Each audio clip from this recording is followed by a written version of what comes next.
Hello all, sesuai dengan judul, di video kali ini aku pengen nge-review semua buku jurnal yang aku punya. Rata-rata buku jurnal aku tuh ukuran A5, karena emang umumnya buku jurnal itu ukurannya A5. Dan sebelum review, aku pengen disclaimer kalau buku jurnal itu ada banyak jenisnya. Ada jurnal planner yang isinya tentang plan atau rencana ke depannya. Paling umum itu daily planner, monthly planner, sama weekly planner. Terus ada bullet journal, sesuai namanya bullet, jadi isinya banyak poin-poin. Mirip banget sama planner karena sama-sama to-do list, tapi bedanya bullet journal itu posisi tata letaknya lebih bebas. Terus ada scrapbook journal yang isi jurnalnya itu tempel-menempel kertas atau komponen pendukung lainnya. Ada fan art journal juga, jadi isinya tentang hal yang kita suka, entah idol, movie, food, or anything. Terus ada orang yang ngebuat jurnal buat nyatet kegiatan atau hal-hal yang pernah dia lakukan sebagai memori, kayak yang aku lakuin. Ada juga diary journal, ini lebih ke curhatan, jadi nggak terlalu mikirin estetika, yang penting dicoret-coret sesuai mood. Dan jurnal terakhir yang aku lakukan adalah art journal, isinya tentang ngegambar, sketching, mewarnai, pokoknya tentang art. Setelah kalian mengetahui macam-macam jurnal, saatnya aku nge-review buku jurnal yang aku punya per jenisnya. Buku jurnal pertama yang aku bahas adalah jurnal planner. First of all, kita tuh bisa bikin jurnal tentang apapun di binder loh. Karena dia binder, kelebihannya adalah kertasnya itu bisa kita custom dan posisiin sesuai keinginan kita. Termasuk planner ini, waktu itu aku udah dapet satu set buku binder sama isinya. Tapi kadang buku jurnal planner yang di binder itu harganya lebih mahal daripada buku planner yang umum. Soalnya kita modal ngeluarin uang buat kertasnya juga. Alternatifnya kalau kalian pengen jurnal planner binder, kalian cukup beli bindernya, kertasnya kalian print sendiri, ngedit sendiri, atau bikin sendiri pakai tangan. Planner selanjutnya sama kayak yang tadi, kita tinggal isi, bedanya dia buku, jadi kertasnya nggak bisa ditukar. Banyak banget online shop yang ngejual planner kayak gini, dengan range harga yang beda-beda tergantung kualitas bukunya. Plannerku ini dari 2021, tapi masih banyak yang kosong. Kelebihannya, aku tetap bisa isi mereka meski tahunnya udah kelewat. Emang sih, tata letaknya udah diatur sedemikian rupa, tapi rata-rata planner itu bagian bulan, minggu keberapa, sama tanggalnya itu kosong, alias kita yang isi. Jadi meski udah bertahun-tahun terlewatkan, buku planner ini tetap bisa digunakan. Anyway, emang buku planner aku tuh rata-rata jarang aku isi, karena aku ngerasa terbebani harus ngelakuin semua kegiatan yang aku tulis di planner. Makanya sesi planner ini aku nggak tunjukin tulis tangan aku karena emang dikit juga sih. Anyway, I really love this type of book. Jadi tipe buku yang ada ring bulat kayak gini tuh plus bangetnya adalah dia bisa diputar sampai 360 derajat.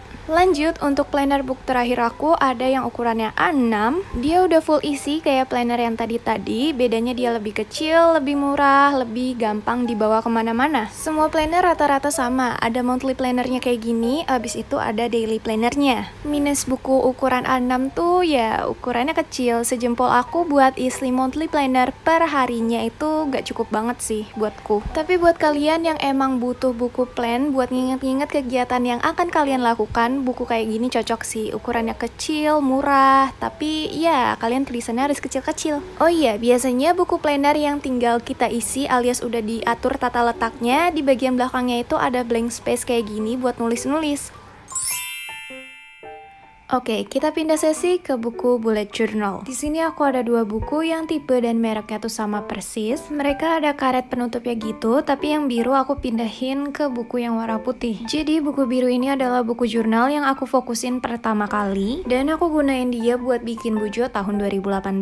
Anyway, emang umumnya buku jurnal polosan tuh ukurannya seperti ini, ukuran A5 tapi lebih pendek dikit lebarnya. Dan kalian bisa lihat sendiri dari tadi aku nge-flip through. Jadi bullet journal itu isinya poin-poin kegiatan yang akan kita lakukan. Dan emang biasanya bullet journal itu kita yang bikin sendiri, orangnya yang bikin, bukan beli yang langsung jadi. Terus ciri khas utama bullet journal adalah ada key pointnya. Karena dia bullet journal, jadi kita banyak poin dan harus ditentuin jenisnya. Anyway, model buku yang bentukannya kayak gini tuh yang paling sering digunain orang buat bikin jurnal. Semua tipe journaling biasanya orang gunain model buku seperti ini. Dan warna kertasnya pun emang biasa kayak gini, putih gading biar nyaman pas kita journaling. Jadi kalau kalian pengen journaling pakai buku yang umumnya orang pakai, belilah tipe model yang kayak gini, tinggal pilih yang kualitasnya bagus. Yang harus kalian perhatikan saat beli jurnal polosan adalah ketebalan kertasnya. Pilihlah ketebalan 80 GSM ke atas biar dia nggak nembus kalau pakai brush pen ataupun spidol. Selain ketebalan kertasnya, perhatiin juga kualitas kertasnya. Soalnya warna putih gading ini beberapa suka gampang lembab dan berubah warna lebih gelap. Satu hal lagi, buku jurnal polosan itu biasanya di bagian belakang nyediain pocket buat naruh kertas-kertas. Aku juga pernah bikin bujo di buku biasa yang hardcover HVS kotak-kotak. Minusnya di kertas HVS kalau nyoret-nyoret pakai water base biasanya suka nembus. Jadi selama aku pakai jurnal ini males banget pakai warna yang colorful karena dia suka nembus walaupun cuma sekali coret. Jadi aku cuma bisa kasih warna tipis alias warna-warna muda biar dia nggak nembus. Emang buku tipe ini tuh nggak disaranin untuk bikin journaling yang water base karena dia tipe kertasnya beda. Dia lebih cocok journal art yang tanpa air kayak doodling, sketching biasa, atau ngewarnain tapi pakai crayon. Untuk scrapbooking juga kurang cocok karena scrapbook itu lama-kelamaan bukunya bakal tebal dan dia nggak ada karet penutupnya, jadi bukunya lebih rentan mangap. Dan ini dia buku bujo terakhir aku, dia pakai tipe buku jurnal travel. Ciri jurnal travel itu dia lebih pendek lagi lebarnya, kurang lebih kayak gini. Dan tentunya jurnal travel ini umumnya digunain buat traveling, kayak misalnya kalian ke Paris, foto di Menara Eiffel, nah fotonya tuh diabadikan di jurnal seperti ini. Tapi karena aku nggak pernah traveling ya, jadi buku kayak gini aku gunain buat bujo. Balik lagi ini pakai kertas ivory alias putih gading, emang biasanya kertasnya tuh lebih tebal daripada HVS, makanya sering dipakai buat jurnal. Dan ya, mungkin dari tadi pas aku flip through kalian udah notice kalau aku lebih banyak nggak ngisi bujo buatanku. Itu emang salah aku, jangan ditiru. Aku juga sadar kalau aku lebih suka ngebuatnya daripada ngisi, makanya sekarang aku udah nggak pernah bikin bujo lagi.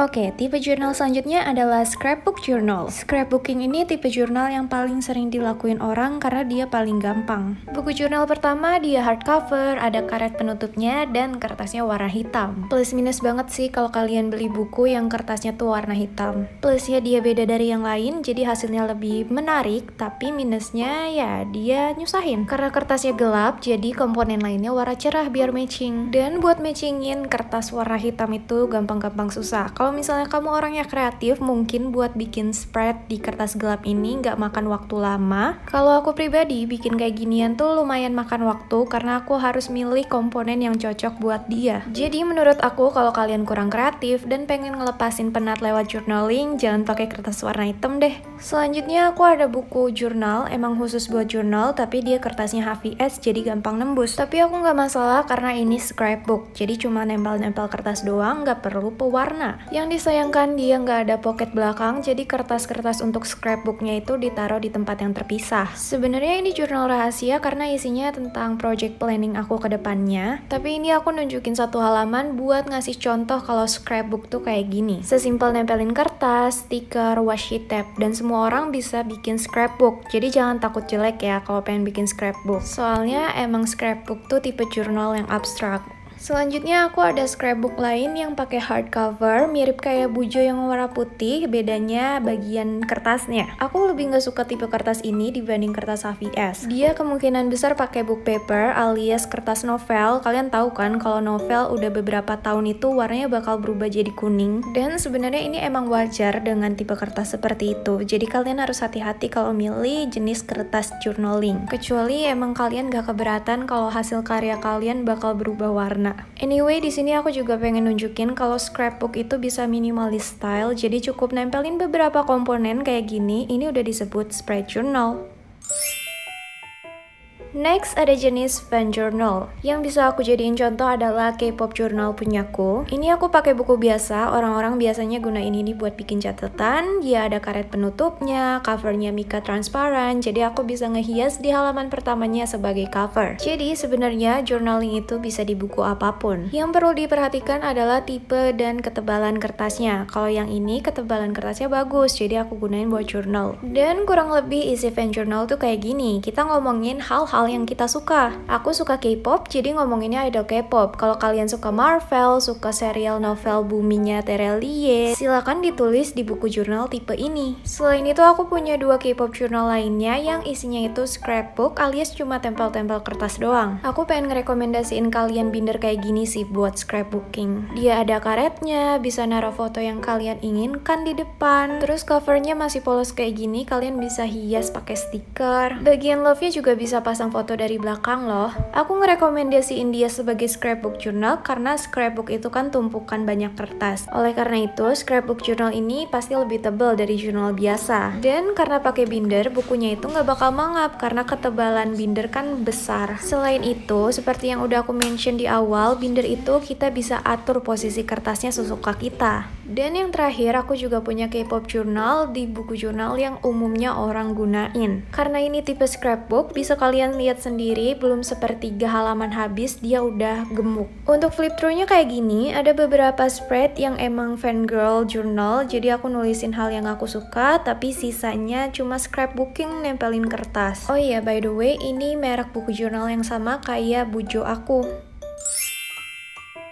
Setelah K-pop journal, saatnya aku ngebahas journal book yang paling sering aku kontenin di YouTube. Aku sebut ini sebagai journal memories, jadi isinya tentang kegiatan atau hal yang ingin aku kenang. Dan lagi, biasanya buku khusus jurnal itu di bagian belakangnya ada pocketnya. Aku suka banget sama buku jurnal ini, sayangnya all shop-nya udah lama nggak aktif. Aku suka karena kertasnya walaupun udah lama, dia tetap bagus, nggak ada perubahan. Dia udah 2 tahun lebih sama aku, tapi kertasnya tuh masih clean, padahal dia tipe yang warna putih gading, bukan yang HVS. Anyway, karena ini model buku yang sering orang pakai buat journaling dan aku udah bahas, jadi aku langsung flip through aja ya. Rata-rata semua spread yang aku buat di sini tuh pernah aku jadiin konten di YouTube. Tapi since aku punya buku jurnal yang lebih estetik, lebih luas juga space-nya, aku pakai ini buat ngonten. Kualitas bukunya tuh aku suka, apalagi covernya. Buku ini buatan temenku collab sama All Shop, yaitu Kak Ale alias Journal Tea, so I really recommend you guys using this book. Aku suka jurnal ini karena dia space-nya lebih luas, bener-bener ukuran A5, soalnya biasanya buku jurnal umum itu lebih pendek dikit dari A5. Dan karena space-nya luas, aku jadi lebih bebas ngekreasiin jurnal aku. Ini buku baru, jadi aku belum banyak ngejournaling, tapi aku bakal bawa ke kosan, jadi bakal sering ngejournaling pakai buku ini. Dan tentunya seperti jurnal pada umumnya, di bagian belakang ada pocket buat naruh perintilan.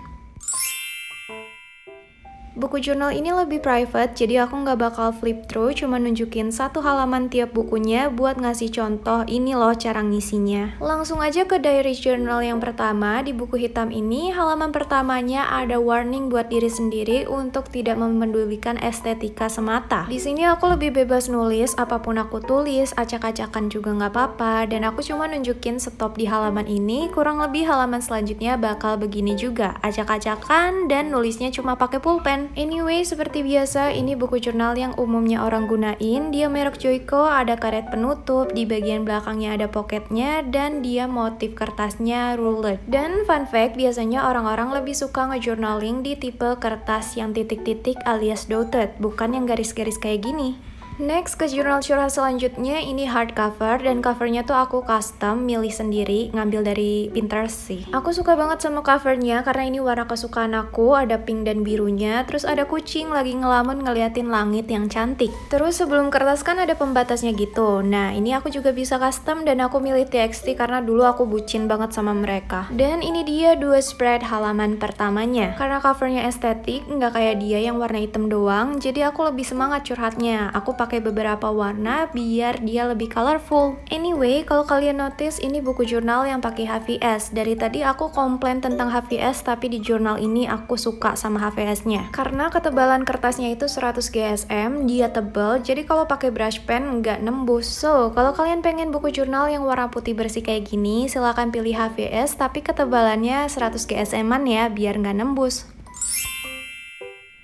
Dan ini dia tipe jurnal terakhir yang aku lakuin, yaitu journal art. Ini buku A6, jadi emang setelapak tangan doang. Dan kalau dibandingin sama planner A6, dia ukurannya lebih pendek juga. Kalian tahu nggak sih, buku ini unik banget. Dia covernya tuh beda. Covernya bolak-balik guys, jadi kayak punya dua kepribadian gitu. Dan di bagian tengahnya tuh ada kertas craftnya juga, jadi nggak full cuma satu warna kertas. Terus karena ini covernya bolak-balik, jadi aku manfaatin ini. Ada yang buat sketching, gambar-gambar doang pakai pulpen atau pensil. Ini nggak aku tunjukin ya gambar lainnya, soalnya kasihan gitu tuh gambar-gambarnya. Jadi kita putar aja ke sebaliknya. Yang di sebaliknya ini aku ngewarnain. Aku pakai krayon buat pewarnanya. Anyway, journal art ini aku gunain buat ngeekspresiin emosi aku kalau aku nggak bisa ngeekspresiin secara kalimat. Dan karena ini termasuk buku curhat, karena ngeekspresiin feelings, aku nggak mau nunjukin banyak-banyak. Takut nanti ada yang menafsirkan. No, kalian tidak boleh tafsiran. Anyway, kertas putihnya tuh putih ivory alias putih gading. Dan buku ini selalu aku bawa kalau aku pergi nginep di tempat lain. Karena aku suka ngegambar sketching pakai pulpen atau pensil gitu. Oh iya, buku ini harganya murah loh. Dan dia kertasnya banyak. Aku juga ngerekomendasiin buku ini buat kalian beli.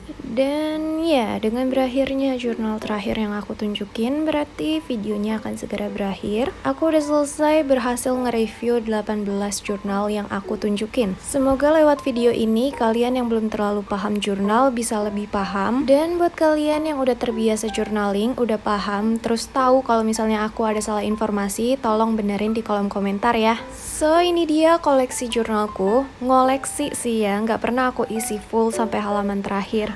Oke, saatnya closing. Thanks for watching. See ya on my next video. Do not forget to be grateful today. And bye-bye. Boom.